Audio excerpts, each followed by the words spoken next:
कि मैं हूं शहजाद और उम्मीद है आप सब लोग खैरियत से होंगे। आज हम जुबैर साहब के साथ तीन मुद्दा जो हैं उस पर डिस्कस करेंगे। पटवारी, नायब तहसीलदार और तहसीलदार की जॉब्स के हवाले से क्या अपडेट्स हैं और ये कब तक एक्सपेक्टेड हैं। नंबर दो, क्या पीपीएससी फ्यूचर में मल्टी पेपर से वन पेपर पे कन्वर्ट होने की कोई सोच रखता है। और तीसरा, क्या एसडीओ की जो सीट्स हैं वो इंक्रीज होने जा रही हैं या उसके हवाले से क्या अपडेट्स हैं। शहजाद साहब मेरे साथ मौजूद हैं और आज हम डिस्कस करेंगे कि जो पब्लिक सर्विस कमीशन की एक्सपेक्टेड जॉब्स हैं जिनके बारे में आजकल बड़ी जो है वो धूम मची हुई है उनके बारे में कि वो कब तक एक्सपेक्टेड हैं, आ सकती हैं।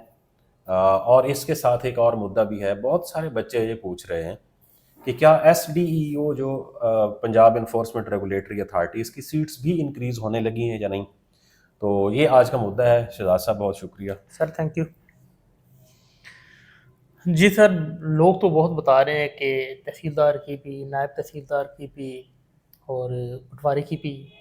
पीपीएससी की हिस्ट्री में पहली दफ़ा पटवारी भी अब पीपीएससी के जरिए आया करेंगे। नहीं, पीपीएससी की जो हिस्ट्री में पटवारी इन बोर्ड ऑफ रेवेन्यू, ठीक है, ओके। इन ऐसे नहीं है कि ये कोई पब्लिक सर्विस कमीशन की तरफ से इससे पहले पटवारी की, अभी वेरी रिसेंट इरिगेशन में इतने लोग भर्ती हुए हैं पटवारी। ठीक है, अब सही है, आपने क्लियर किया। हाँ जी। तो बोर्ड ऑफ रेवेन्यू में जो पटवारी होता है, जो पहले डीसीज के थ्रू आती थी, जो पहले एसी मतलब उनकी अपॉइंटिंग अथॉरिटी थे, मतलब डिस्ट्रिक्ट में उनकी होती थी, ये सुनने में आ रहा है कि उनका जो है वो इस दफा पब्लिक सर्विस कमीशन से इम्तिहान लेने का फैसला किया गया, जो कि बहुत अच्छा है। ठीक है, अब मेरिट होगा, बिल्कुल अच्छा होना चाहिए। जितना भी हो, असिस्टेंट कमिश्नर जितना भी मेरिट को फॉलो करता रहे, लेकिन फिर भी हमारे पॉलिटिकल ऐसे ही है। हाँ जी, उसमें अगर एक बंदे के साथ भी ज्यादती अगर हो जाती है ना तो ये जुल्म है। तो उसके लिए ये पब्लिक सर्विस कमीशन से अगर सीट्स आती हैं तो ये एक बहुत अच्छा इनिशिएटिव होगा। ठीक है, पहली बात। दूसरी बात, अब इधर से शुरू कर लें, फिर चले नीचे से। अच्छा, पहले अगली बात यह है कि जो पटवारी की जो सीट्स हैं, मतलब इसके अंदर बोर्ड ऑफ रेवेन्यू के अंदर जो पिछली दफा भर्ती हुई थी पटवारी की, तो उसमें पटवारी का डिप्लोमा जरूरी नहीं था। ठीक है, जो जस्ट मैट्रिक डिमांड की गई थी, एफए। हाँ, मेरे ख्याल में एफए बेस थी जॉब, मुझे अब वो नहीं मालूम, लेकिन डिप्लोमे का मुझे कंफर्म है कि उसके अंदर डिप्लोमा नहीं रखा गया था। तो अगर एफए रखते हैं और या एफएससी होगी, या उसके साथ ये है कि आपकी कंप्यूटर प्रोफिशिएंसी जो है उसको चेक किया जाता है। बाकायदा कंप्यूटर का टेस्ट होता है, आपको वो कंप्यूटर का टेस्ट पास करना पड़ता है, और फिर प्रोफिशिएंसी टेस्ट, और फिर आपको क्या होता है, इंटरव्यू के लिए शॉर्टलिस्ट किया जाता है। पहले आपका वन पेपर होगा जी, फिर आपकी प्रोफिशिएंसी होगी जी, फिर आपका इंटरव्यू होगा। ये अगर पब्लिक सर्विस से आता है, और अगर ये डायरेक्ट आती हैं तो फिर सिर्फ आपका कंप्यूटर टेस्ट होगा और फिर आपका मेरिट बनेगा। ठीक है, ये उसमें ये होता है। अच्छा, अब जो है अगला, ये मतलब बोर्ड ऑफ रेवेन्यू में पटवारी इज अ कोर सीट। बिल्कुल ऐसी रीढ़ की हड्डी है, वो रीढ़ की हड्डी है। और आप देखें कि नूरजहान ने भी इसके ऊपर गाना गाया था, ठीक है, मुंडा पटवारी दा। बिल्कुल ऐसी। अब वहां पे मुंडा तहसीलदार का क्यों नहीं था? उसने तो देखें, पटवारी की अपनी अथॉरिटी है कि उसने उसके मुंडे की भी बात करते एक दिन मैंने एक दोस्त को बताया, मैंने कहा यार आप ये देखें कि नूरजहान जो के सुरों की मलका थी, उसको भी मतलब जब ये गाना ऑफर हुआ होगा उसको भी ये जब गाना ऑफर हुआ होगा तो मुंडा पटवारी का यकीनन गाने वाला, लिखने वाला, ये सारे लोग पटवारी से इंस्पायर हुए होंगे तो लिखा होगा ना। तो चलें, अब दूसरा है सर नायब तहसीलदार।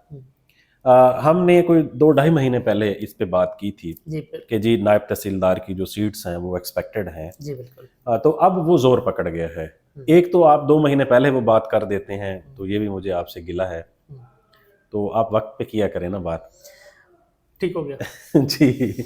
तो 2 महीने पहले हमने कहा था कि तकरीबन 50 या 55 के करीब सीट्स होंगी नायब तहसीलदार की, और वो हमने ये बताया था कि डाटा कलेक्शन का फेज चल रहा है। हम उस वक्त डाटा कलेक्शन की फेज पर थे कि डाटा कलेक्ट हो रहा है, उसके ऊपर काम हो रहा है। अब पिछले कोई 2.5 से 3 महीने के अंदर बहुत सारे ऐसे लोग हैं जो नायब तहसीलदार से तहसीलदार प्रमोट हुए हैं, ठीक है, तहसीलदार से वो पीएमएस में चले गए, इंडक्ट हो गए, ठीक है। तो इसका मतलब ये है कि वो जो डाटा पहले कंपाइल हो रहा था वो बुनियादी तौर पर इस पर्सपेक्टिव में भी था कि कितनी ऐसी Promotion। सीट्स हैं प्रमोशन में वो फिल हो जाएंगी और कितनी खाली बच जाएंगी, जो कि डायरेक्ट रिक्रूटमेंट, क्योंकि कोटा हमेशा ऐसे होता है, बाज़ औक़ात 50-50 होता है, बाज़ औक़ात 80-70 होता है, 80-20 होता है, कहीं पर 70-30 होता है ठीक है कि जी डायरेक्ट रिक्रूटमेंट में इतने लोग आएंगे, प्रमोशन में इतने ये तो आएंगे। उस जॉब की जो सर्विस रूल्स है सर्विस रूल्स के अंदर लिखा होता है। तो अब राइट नाउ यही मालूमात हैं कि जो नायब तहसीलदार है, नायब तहसीलदार के ऊपर तकरीबन वर्क जो है वो है बिंडा, ठीक है, बोर्ड ऑफ रेवेन्यू में, ठीक है। और इस दफा ये भी बात बोर्ड ऑफ रेवेन्यू के अंदर डिस्कस हो रही है कि इस दफा 1 पेपर करवाया जाए नायब तहसीलदार का, जहां पर पिछली दफा 4 पेपर होते थे। ओके। अब ये आइडिया कितना मेच्योर होता है ये तो आगे जाके ही पता चलेगा, बट वो ये चाहते हैं कि हमें ये, क्योंकि बोर्ड ऑफ रेवेन्यू के अंदर जल्दी लोग चाहिए, अगर हम मल्टीपल पेपर्स में जाते हैं तो लोग लेट इंडक्ट होते हैं, हमें ज्यादा टाइम लगता है। ओके। तो इसलिए इसके ज्यादा चांसेस ये हैं कि इस दफा या तो 1 पेपर होगा या 2 होंगे, 4 पेपर नहीं होंगे। ओके, ठीक हो गया। और वैसे भी अगर ये 1 जनवरी 2026 के बाद प्रिंट होती हैं तो एकेडमिक्स नंबर वाला वैसे चक्कर भी मुक जाएगा। वो भी फायदा होगा लोगों को। ठीक है, एकेडमिक्स नंबर वैसे भी खत्म हो जाएंगे। तो सो ये उस तरह का है। अब आ जाते हैं सर, अच्छा, पटवारी की जो सीट्स हैं सर वो 100+ एक्सपेक्टेड है। बता रहे हैं 120 के करीब। लाला जफर भी वीडियो बनाता होता है ना, वो अभी पटवार तहसीलदार से प्रमोट होके गया है, PMS में इंडक्ट हुआ है, वो आए हुए भी थे इधर, तो उस लाला ने भी वीडियो बनाई हुई थी और उसने भी कहा हुआ था कि ये सीट्स आ रही हैं। और जो नायब तहसीलदार की वो रिपोर्टिंग ये है कि कुछ 60+ हैं। हाँ, तकरीबन 55 और 60 के दरमियान। मतलब पहले तो हमने जब मालूम किया था, जब डाटा इकट्ठा हो रहा था, तब तो उन्होंने एग्जैक्ट 53 बताई थी हमें सीट्स। ओके ओके, वैसे आप एग्जैक्ट ना बताया करें। अच्छा, और जो दूसरा है और तहसीलदार वाला, वो सुना है कि 40 के करीब सीट्स हैं। अच्छा, मुझे वैसे तहसीलदार की इतनी ज़्यादा सीट्स की उम्मीद नहीं है। अच्छा, सीधी सी बात है। मैं ये जरूर समझता हूं कि तहसीलदार, बहुत ज्यादा तादाद में तहसीलदार PMS में इंडक्ट हो गए हैं और सीट्स वेकेंट हैं। लेकिन 40 के करीब जो सीट्स हैं उनका पब्लिक सर्विस कमीशन की तरफ से आना, ये मुझे नहीं लगता कि ऐसे होगा। मुझे लगता है थोड़ी सीट्स होंगी। उसकी रीजन ये है कि जब ये प्रमोशन के थ्रू फिल हो जाएंगी सीट्स, फिल होने के बाद फिर क्या होगा, जो बचेंगी वो पब्लिक सर्विस कमीशन के पास जाएंगी। ओके। अब अगली बात यह है कि क्या जो पहला पब्लिक सर्विस कमीशन के पास प्रोसेस चल रहा है ये उसी के अंदर ऐड होंगी या नया ऐड आएगा? नेक्स्ट क्वेश्चन यही था। अच्छा, आपका ये नेक्स्ट क्वेश्चन ये था। अब सर, अगर तो ये सारी की सारी हुई ओपन मेरिट पे, ठीक है, फिर तो क्या होगा, ये इसी के अंदर ऐड हो जाएंगी और लोगों को फायदा होगा जी, जिनके पेपर अच्छे हो चुके हैं। और अगर ये इनके अंदर मुख्तलिफ कोटे वगैरह हुए, तो फिर ये नए सिरे से इश्तिहार आएगा, नया ऐड आएगा। ठीक है, ओके, क्लियर हो गया। अच्छा, अब तहसीलदार के बारे में भी आप पूछेंगे कि इसके बारे में महकमा क्या सोच रहा है कि उसके कितने पेपर होने चाहिए। तहसीलदार के बारे में भी महकमा ये चाहता है 1 ही पेपर होना चाहिए। ओके, फिर तो सर बहुत सारे लोग अप्लाई करेंगे जी, अगर सिंगल पेपर। वो कहते हैं कि मल्टीपल पेपर्स हमें लेट इंडक्ट करके मिलते हैं कैंडिडेट्स। यकीनन पब्लिक सर्विस कमीशन ने एक ड्यू प्रोसेस तो फॉलो करना ही है ना, तो जब वो किया जाता है तो फिर उसमें लेट हो जाते हैं। तो खैर, ये उनकी ख्वाहिश है। अब देखते हैं आगे जाके ये ख्वाहिश एक प्रैक्टिकल हालत में आती है या नहीं आती। तो राइट नाउ वो ये चाहते हैं कि नई इंडक्शन में 1 पेपर के थ्रू लोग आ जाए। ठीक है, अभी हम तहसीलदार को ही कंटिन्यू करेंगे, लेकिन एक रिमनी क्वेश्चन वो आपने मुझे आखिर में जवाब देना कि क्या PPSC में कोई इस तरह की सोच पाई जाती है कि मल्टी पेपर्स की वजह से हम डिले करते हैं तो हम आइंदा में कभी दोबारा 1 पेपर पे आ जाएं। अच्छा, ये आप मुझे बताना है आपने। अच्छा, पूछ तो ऐसे रहे जैसे ये मैंने बताना है। अच्छा, ठीक है। तो हर एक बच्चा जो कि पब्लिक सर्विस कमीशन का इम्तिहान देता है, उससे आप पूछ लें, वो कहेगा ये 2 पेपर्स मल्टीपल पेपर्स पॉलिसी जो है ये पब्लिक सर्विस कमीशन को एटलीस्ट सूट नहीं करती, PMS के अलावा। सर, ये देखें कि ये डिसाइड बच्चे ने तो नहीं करना ना, ये तो मैंने भी तो नहीं करना ना। अगर बच्चे ने नहीं करना तो मैंने भी नहीं करना। एनालिसिस तो आपका और उस बच्चे का। मुझे लगता है कि पब्लिक सर्विस कमीशन जो है वो शायद शदीद ये सोच रखता है कि मल्टीपल पेपर्स की वजह से प्रोसेस लेट होता है। क्योंकि पहले FPSC के बारे में ये राय थी कि वो 2 साल लगा देते हैं, तो अब अगर हम तहसीलदार देखें, LDA देखें, ये दूसरा ARCS, चलें वो तो रूटीन में होता है, और तहसीलदार वगैरह, तो ये काफ़ी ज़्यादा SDO वगैरह काफ़ी डिले हो गया है प्रोसेस में। चलें, और उम्मीद है कि आगे जाकर अगर 2 पेपर्स भी हुए तो यही चांसेस हैं फिर एमसीक्यूज हुआ करेंगे।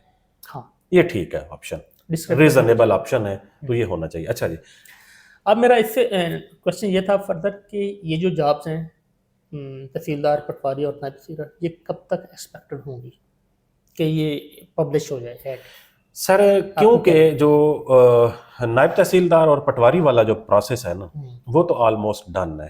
ठीक है, मतलब अगर हम ये कहें कि अगले कोई 15-20 दिन में उसकी रिक्वेजिशन पब्लिक सर्विस सर, पे जा अब सकती है तो वो जा सकती एक है। महीना रह गया, तो हमारा क्या ख्याल है कि दिसंबर में ये पब्लिश हो जाएगा? मुझे अगर दिसंबर में शायद पब्लिश तो ना हो सके, लेकिन ठीक है। दिसंबर में अगर चला गया ना पब्लिक सर्विस हाँ। कमीशन को, और पब्लिक सर्विस कमीशन उसको जनवरी में अपडेट करता है, तो ये भी एक बहुत जल्दी है। और ये लोगों को फायदा भी होगा। यकीनन फायदा भी, Academic एकेडमिक्स नंबर खत्म हो जाएंगे। ओके ओके, ठीक है, तो अभी ये मालूमात नहीं मिली कि ये रिक्वेजिशन चली गई या नहीं चली गई, लेकिन ये इस हद तक कंफर्म हुआ है कि इसके ऊपर एक सीरियस थॉट मौजूद है कि इन लोगों को भर्ती कर लेना चाहिए। सही। अब आखिरी क्वेश्चन जो है वो है एसटीओ के हवाले से, और ये सवाल क्योंकि आपने पूछा है मुझसे वीडियो से पहले कि जी एसडीओ की जो सीट्स हैं क्या वो इंक्रीज हो रही हैं या नहीं हो रही। जी बिल्कुल। तो काफ़ी सारे लोगों ने मुझे ये मैसेजेस किया हुआ था, तो फिर मैंने ये कंफर्म किया है कि क्या ऐसा कोई थॉट मौजूद है कि जी एसडीओ की जो है सीट्स इंक्रीज की जा रही हैं, या एक और थॉट ये भी था कि शायद जो ऑर्गेनाइजेशन है पंजाब इन्फोर्समेंट रेगुलेटरी अथॉरिटी, वही लिख के भेज दे कि आप इंग्लिश ऐसे को स्किप कर दें और उसकी जगह पे कोई और पेपर ले लें। इस पे तो हम लास्ट टाइम डिस्कस कर चुके हैं। ठीक है, लेकिन ऐसा कुछ भी नहीं है। वैसे ही होगा। एक तो ना तो सीट्स इंक्रीज होने का कोई कंफर्म हुआ है कि जी हो रही है, नहीं हुई। ओके, मतलब जिससे हमने मालूमात ली है उसने कहा जी ऐसा कोई सीन नहीं है कि ये सीट्स इंक्रीज हो जाएंगी राइट नाउ, उसने कहा ऐसा कोई सीन नहीं है। ओके, तो फिर 90% चांसेस यही हैं कि यही रिटेन होंगी। अब क्योंकि ये ऐसे का पेपर होगा और बहुत लंबा चौड़ा प्रोसेस होगा ऐसे के बाद ईटीसी, उस दौरान अगर कोई हो जाती है तो और बात है, राइट नाउ ऐसा कोई सीन नहीं था। ओके, तो अभी आप में से 101 सीट पर ही लोग रिक्रूट होंगे और 101 लोग ही एसटीओ बनेंगे, उन्हीं को वीगो डाला मिलेगा और उन्हीं में से एक को मुर्गा मिलेगा, उन्हीं में से एक को मुर्गा मिलेगा, और 101 बंदे को जो हट्टो बच्चों मिलेगी, 101 बंदे को फुल प्रोटोकॉल मिलेगा सोसाइटी के अंदर। 101 लोग जो होंगे जो एसडीओ भर्ती होंगे सिर्फ वही एसडीओ होंगे। ओह जबरदस्त जी, और कोई एसडीओ नहीं होगा। आपने तो समंदर को पूरे में बंद कर दी है। तो और कुछ पूछना चाहते हैं आप? चलें जी, आज हमने छोटी सी डिस्कशन की है ये, तो उम्मीद है आप लोगों को ऑन अ लाइटर नोट हमने बताई हैं कुछ चीज़ें। तो अगर आप लोगों को मुफीद लगती हैं तो आप लोग हमारे चैनल्स को सब्सक्राइब कर सकते हैं, इसको अपने दोस्तों तक भी शेयर कर सकते हैं, और अगर आप लोगों को कोई पर्टिनेंट मुद्दा हो, कोई सवाल हो, तो वो आप पूछ सकते हैं। हम कोशिश करेंगे कि आप लोगों को जवाब दें। बहुत शुक्रिया।